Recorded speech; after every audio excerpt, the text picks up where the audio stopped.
Are you ready to take your organization to the next level and become a game changer in your industry? Then look no further.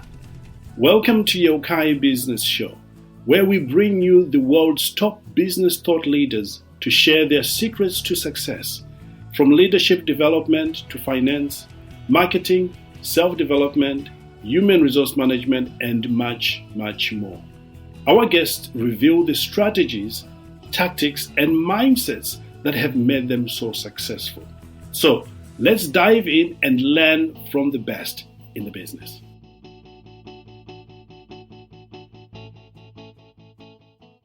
Hello, and welcome to the greatest show on planet Earth. I love to say that.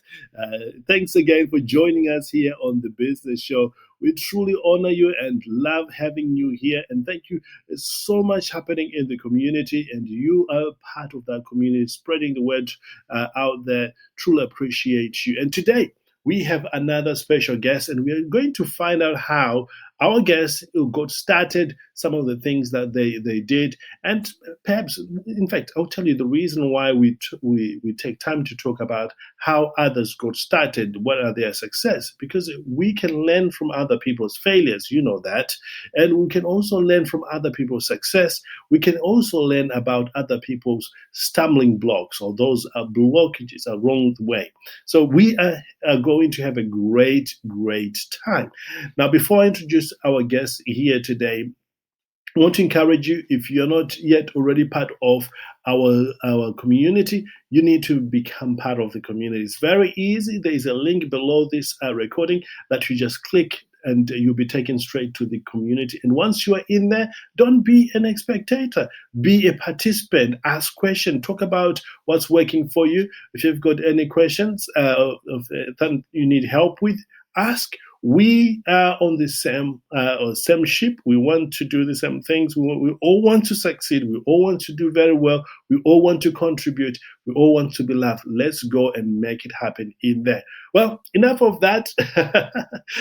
Thank you so much for joining us here today. And I know there's a few people that don't know your background, or your education or your experience in this area. Could you please tell us a little bit about yourself, how you got started, what you've done, some of the people you've helped, and why our conversation here is relevant? And perhaps you could just add in there the last one, were you an overnight success? If not, what is it that you did that has kept you on the path, for you to become the exceptional success that you are today? Was I an overnight success? Is there such a thing as a shortcut in the plans the universe has for us? I would say success is really based on your ability to process all of the information and the lessons that come to you on an ongoing basis, and knowing how to apply them towards your own growth. And I believe that I became quicker at discerning and figuring out that life was working with me or for me, not against me. And at that point, the success within began, and the external success followed shortly after. Wow. Incredible. Absolutely incredible. Love that. I appreciate what you just shared there, because, I can see myself in there and in some of those things. In fact, I don't know, maybe just me, in talking to so many people, I find that there is some similarities in what all of us as entrepreneurs, business owners go through. And this, again, helps anybody who's coming into our world to find out that whatever they're going through is not quite unique to them. It happens to all of us. It's a journey that we all go through. Let's talk about some of the roadblocks that you had to face earlier on and how you overcame them. I also faced many roadblocks when I moved to Europe. It was an interesting landscape to come to, and I chose to take a risk when I made my move and did not have a job lined up when I arrived. So it was very motivating time. A lot of networking took place. It awoke within me a new side. So up until that point, I had never worked in client facing roles. And coming into Europe and suddenly having to meet people and put myself out there and ask them if they had any positions opened, I realized how much I enjoyed speaking with people and working with people that I completely changed my career trajectory. So the job opportunities that were being offered to me were sort of like strategy, operations, those kinds of roles. And suddenly I had to say, excuse me, do you have anything client facing? Because I think this is for me. And thereon started the rest of my journey and chapters into sales and more client facing roles. Awesome. And did you have any tools or resources that you used earlier on in this area? Also, when I got my MBA, I was about 28 years old, so almost 10 years ago.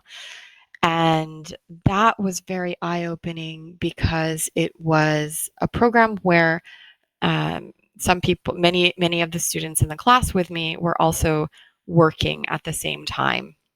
And so getting to have access to 22 other people who are working for 22 different organizations, also in management roles, facing their own challenges and how they were getting through them and seeing their perspectives and being able to draw conclusions across, things that every industry, underlying truths behind the challenges and dynamics that we were facing at work, whether it be how to put together a year end presentation or report, or how to work on a financial statement if we hadn't. There was always some resource within the class that was very helpful to have in my network, and also opened up my understanding of what it meant to have a network and the exchange that is so valuable when you can tap into other perspectives of like-minded individuals. I think I know the answer to my next question here, but for the benefit of everybody listening, especially my dear friend Bill over there, uh, Bill, don't worry. I'm sorry I'm putting you on the spot there, brother. But uh, let's just dive deep.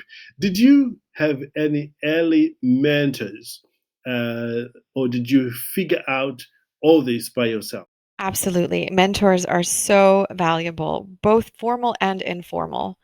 And especially because in my first role, it was a bit of a not so ethical situation the company turned out to be. So I had mentors during my role then, and it was interesting to then deductive reasoning figure out how to reverse all of their advice, because essentially it was a bit of a manipulative situation, and the house of cards crumbled shortly after I left that role. So yes, I mean every single person you come across is a valuable resource. I would say when looking for a mentor, it's useful to ask oneself whether you would want their lives, and if you like the life that they have and the jobs that they do and the way they do their jobs, then certainly tap into them. Um, so, someone can be great at their role, but just keep in mind that if they're not happy at home, perhaps that advice is only 50% of what you need. I thought you would say that because I personally had both. I had the mentors, which I'm so grateful. Some of them are now my friends at this stage. And the funny thing is, I'm also their mentor on certain aspects of things. So it's a funny world that we live in, because they mentor me on one aspect of business, and I mentor them now on another aspect of business, because you cannot know everything in the world of business. That's why you need mentors, you need advisors, all people who have got different expertise. So I love what you've just shared there. And also, I had to discover certain things myself. You just have to go in there and you know that, okay, this works and this doesn't. So a combination of the two has worked specifically for me. Let's talk about your first major breakthrough in this area. How did it come about, and what did it do for you in your own belief about your abilities and perhaps in this concept? And this helped me very much with my work. It helped me across so many different things. And I ended up, because it was helping me so much, and because I have, uh, I enjoy, I've done voiceover projects in the past. I like to record meditations now. I actually wrote many guided meditations as a result of what was working for me, and started sending them to my friends, and created a small WhatsApp group of about 50 people. And every week I would send them my new reflections. And I came up with about 72 guided meditations. And many of them have turned into content for my book, and a few of the others are now in the process of becoming a guided meditation journey, which I will soon be releasing. So, how long did it take you to get to where you are today? Which roughly translates to about 13 to 14 years into my career. I've discovered that people understand certain concepts through stories. And I'm wondering, is there any one particular story or example you would like to share that really sums up your early experience in this area? So, in that case, I was observing corporate dynamics. I did volunteer and succeed at being the training voice for some of our new products. So that brought in a little bit of my desire to vocally express myself, which later came out in my meditations. I would say that's the closest that I've come to my early experiences and my expertise. Indeed. I'm just wondering, how is the world in this area different now than when you got started? Because I can imagine that things are quite different from when you started back then. And there are many, many, many coaches out there that are now opening up their wings and offering their services, and to differing levels of each one with a differing level of background and expertise. Though I believe that there is a frequency that can, everybody has a frequency that is resonating with someone. So no matter what, if there's about 3,000, 10,000 people in a conference and one person makes a comment, even if two people agree to it, there has still been a valuable information exchange. So, yes, there's been an increase in professionals opening up and offering their philosophies and services and healing strategies throughout the world, thanks as well to all of the new tools that we have to spread our messages, so including social media. I'm curious, if you had to start all over again in this area, in today's world, with today's tools, time constraints, which you all have, and other factors, what would you do perhaps differently, more of, or perhaps even less of, or maybe faster? What would you do different? Or maybe you would not do at all. I'm curious if you could help us maybe paint a better picture of what we can expect now. Of course, I had, as I mentioned before, access to therapy at various phases of my life. I was always keen to explore these topics, though I would say the way that my life coaching was functioning, it was like a band-aid, or at best. So it was good to keep the balance in the moment. However, when you are surrounded by people who are also in your world, or within that energy, you're attracting similar people to sort of validate your path, especially on the outside. I mean, I appeared to be just fine. In fact, I was, I mean, by some standards, although I was just not happy inside. Um, I needed all of those experiences. I needed to feel the discomfort. I needed to have difficult relationships along my way so that I could later create this message to help other people not have to feel those ways if they were to encounter them. That's brilliant. Thank you. And in your opinion, where should people like me, business owners, focus their efforts if they want to succeed in both the short term and the long term? Well, often it's said it's all about the customer, and this is certainly true. Though I think what's even more important these days for the well-being of a company as a business owner is really to ensure that the employees are happy and that they are seen. I think we all have a very unique light to offer this world, and our employees are there on borrowed time. They're there to help us with our dreams and goals, and but there are people as well with a big life behind around them, just like we do. So when we can embrace our own lives and how vibrant and colorful and flexible we things can be, because oftentimes I always used to say it's about results, not effort, in the sense that sometimes yes, it's about both, but sometimes the best ideas come to us in the shower, as they would say. That's a common expression. Don't judge your employees for how they work, but judge what they do, and do so open mindedly, and and then embrace the person they are. Allow them to contribute their own unique talents in alignment with your vision. So it's very, very important to be invested in the success of it's abundant. So when we start from a place of abundance where everybody can win, because life is a game that we can all play and we can all win, then it's wonderful when the employee is with you and helps you make that deal, and creates that project and does everything. And it's wonderful if they decide to step away and start their own thing, because someone else will come in and that was meant to be.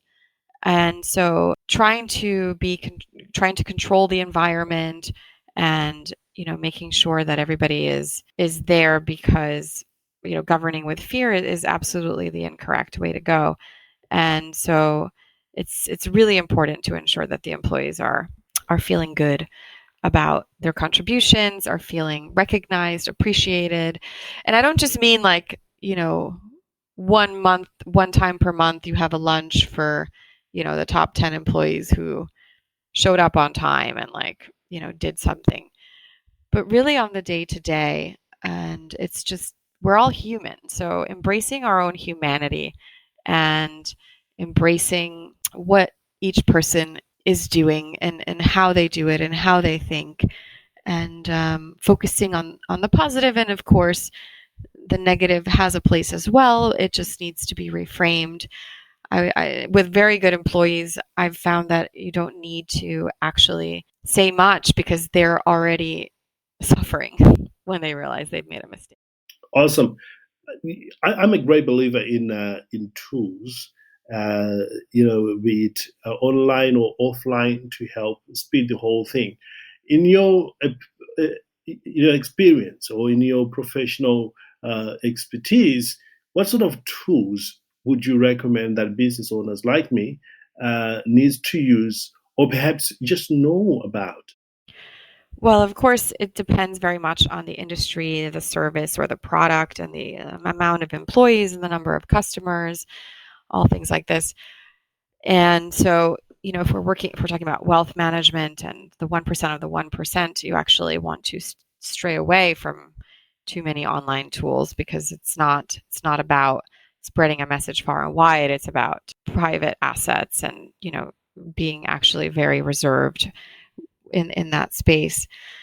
In general, though, I would say, of course, it's important to have tools that enable you to do project management and document tracking without getting lost in learning the software. So there are some softwares that can be bulky to learn. By the time you're done with the whole process, like you could have done it differently. You could have done it more efficiently by hand. But I think, like chat tools, like I know Slack is one. I remember, I think Slack is very, very useful, especially the app form I was working on a remote team. All of my team was in the United States and Mexico as well. So being able to use Slack and be in touch, especially because we were off hours. So I was 6 hours, sometimes 8 or 9 hours ahead. So of course, I would I would be out to dinner and they would be in a full day of work, but being able to still communicate with, at the time I had an assistant in the US and send her informally replies to any questions she might have. It was very, very useful to have Slack. Brilliant. Absolutely brilliant. This is incredible. I love those tools. Absolutely wonderful. Now, let's talk about time management, because one of the things that we struggle with as business owners, especially at the level that we are playing on, and I know many of you, our listeners here, do the same thing, is having a very good time management. And would you have any tips for time management when it comes to this area? Well, is it time management or is it discernment? So being able to discern before even investing your time into something, whether something is worthwhile. Once again, I have to say, I mean, I've been launching this book has been a project of itself, and I have worn many, many hats that I used to manage and delegate. Suddenly, I am in those roles myself as I'm setting up all of my strategies for automation and marketing and things like that, and websites, and managing the editors and the publishing and all of these things. So, what's become very useful for me as I work in a more fluid time schedule, so perhaps I might not work until 4 o'clock in the afternoon, but maybe I'm plugged in until midnight, and then I have a few days off, and then I work again many, many days in a row. So I'm sort of on my own schedule here. Every time I've had to do something of great importance and I've noticed my head spinning a little bit, or, wanting to have an answer, but the more you think, the less it comes, sort of situations, which lead to procrastination and online research and all things that don't necessarily have much to do with the final result I'm looking to take in place. Take a 20-minute nap, or conscious nap, so you can even just have your eyes closed and try your best to think about nothing. As soon as the thoughts come in, let them go, and really understand what it means, what it feels like to be someone who already has enough the way they are, with or without this project. It's very freeing, and to untie oneself from the stories and the obligations, which can feel very big when you're living them, but it really is a blimp on the radar in comparison to the magnificence of this world and who we are as people. So taking a moment to step back and put things into perspective by taking this conscious nap. And I've really found that I wake up refreshed, and I'm able to prioritize things much more quickly. So I can't recommend it enough. Excellent. Where would you get perhaps news or updates about this area that Bill, in our audience, and anybody listening, that you perhaps trust, or the people you trust, that we can put in our black book, so to speak? Everybody knows about the black book that we have here. In your experience, where would you get your updates in this area and the news of what is happening in this world? So all of my updates and insights and observations have come from within myself. So I made sure that the book was written actually without external influences, really just touching base with my own peace and what strategies were working to help me through. So of course I would recommend anybody to read my book, A New Banana, available on Amazon and all marketplaces. I Anything that grabs you. So it's really just, nothing is by chance. So, I think YouTube has been a very valuable resource in exploring mindfulness and universal topics and energy, and following the flow of the energy, which is extremely important when making decisions and discerning whether or not to engage. And sometimes, things can feel like, everything on paper is just right, but there's something deep down that's telling you, think twice about this. Do that. You will save yourself a lot of time later. So try to lead with the heart and not so much with the mind. on situations that come up that could seem too good to be true because there are no shortcuts, as we said. Awesome. Incredible. I'll have to check those one out. Do you think it's easier today or harder for new business owners like, Maria was talking to earlier on today, starting out than it was for you when you got started? And if it is, why? Or maybe why not? Yes. So, of course, there are many, many, many different companies starting and opportunities, and the world is multiplying, and information is coming at us from all directions. But I believe that it's not about timing. Life is about alignment. So, when we align ourselves and we are in a good place, then miracles can happen. You can meet someone the next day who drops their pen, you pick it up. Turns out they are, responsible for funding projects, and you're looking for funding, and suddenly you've made a friend, and suddenly your business takes off. It really does work this way. If you wake up every day and only do the work and don't only do the business work and not on yourself, then you're missing out on greater rewards at the end, because you can make the money first, but you will need perhaps at times something to ground you. So what better way than to begin a business by grounding oneself first and discovering truly who we are at our maximum perfected manifestation beyond this earthly plane, in a way, when we consider the soul and the soul's wishes and desires, that is always in our favor. So when we are supported, we can make decisions that enable us to move further in our path, and we make space for miracles. So is it easier or harder for business owners to start out today? It's different. It's different because today we have access to all this information about how energy works and how we can make that work to our advantage, because it's not taking away from anybody else. We're just tapping into the flow that is already there. Awesome. We are just coming toward the end of our time here together. And, I always like to ask this question. Probably my listeners have heard me ask this many, many times. And it is, what final thoughts do you have to help motivate business owners to get started or take action right now and move their lives and their business to the next level? So to take your business to the next level, so meaning effectively giving birth to something in the material sense of things and creating something of value, and then getting that ship running. In my case, it was all about resolving my inner blocks. So it was always quite easy for me when I was working for others to help them with what they needed. And the big learning curve was to figure out how to apply that similar level of motivation within myself. And it was all due to some blocks that I had that had formed throughout my life, perhaps even as mechanisms for survival.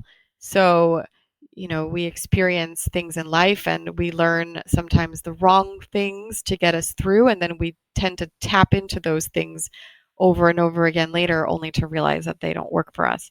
So the biggest battle you're going to have is with yourself. And be kind to yourself. Absolutely. Treat yourself as you would treat a friend. Be kind. Start with being kind. We are so judgmental when it comes to ourselves, even if we don't realize we are. It can be. And realize that if you solve that, it's a switch of, inner confidence, then and you feel and you suddenly recognize and feel that you are worthy of having a success ahead of you, then why not you, if you've been able to do it for others. So it's very important to just get started. Just get started, because when you jump, you think it's a void and it turns out to be a bed of feathers. Outstanding. Well, thank you so much for a great interview. And I know there will be people listening today that would love to connect with you and really get perhaps to explore some of the aspects that we did not manage to talk about in this episode. Where can they connect with you? Where can they find you? Have you got a website, or is it just social media? So you can connect with me by going to holyshiver.com or my Instagram profile, holyshiver, holy_shiver. And at the moment, my book is available on Amazon exclusively for the next 3 months, after which it's going to expand to other retail networks. On my website, you can sign up for my newsletter.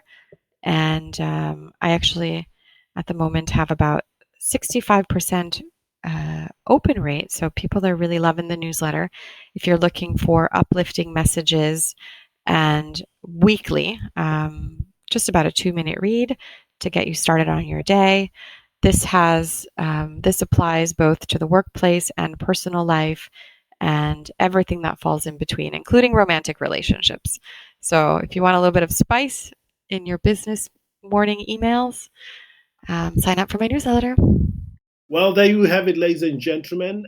What a great conversation we've just had here today.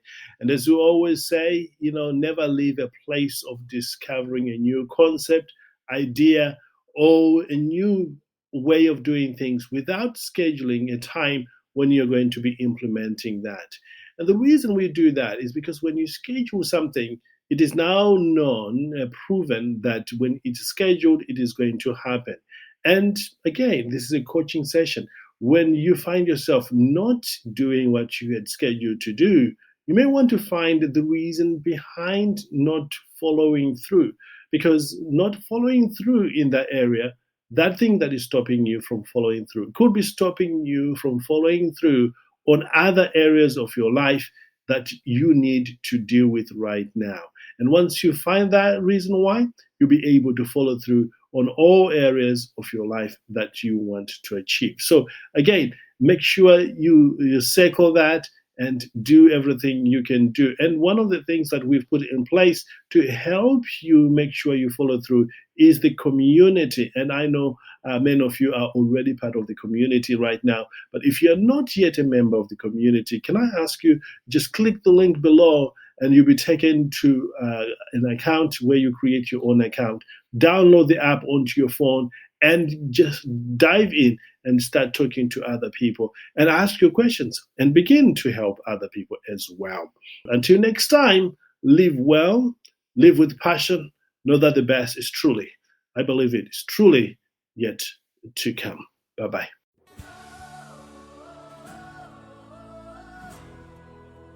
Thank you for tuning in to Yokai Business Show. We hope you have enjoyed today's episode and have gained valuable insights and inspiration from our amazing guest. Don't forget to subscribe and leave us a review to help us spread the word.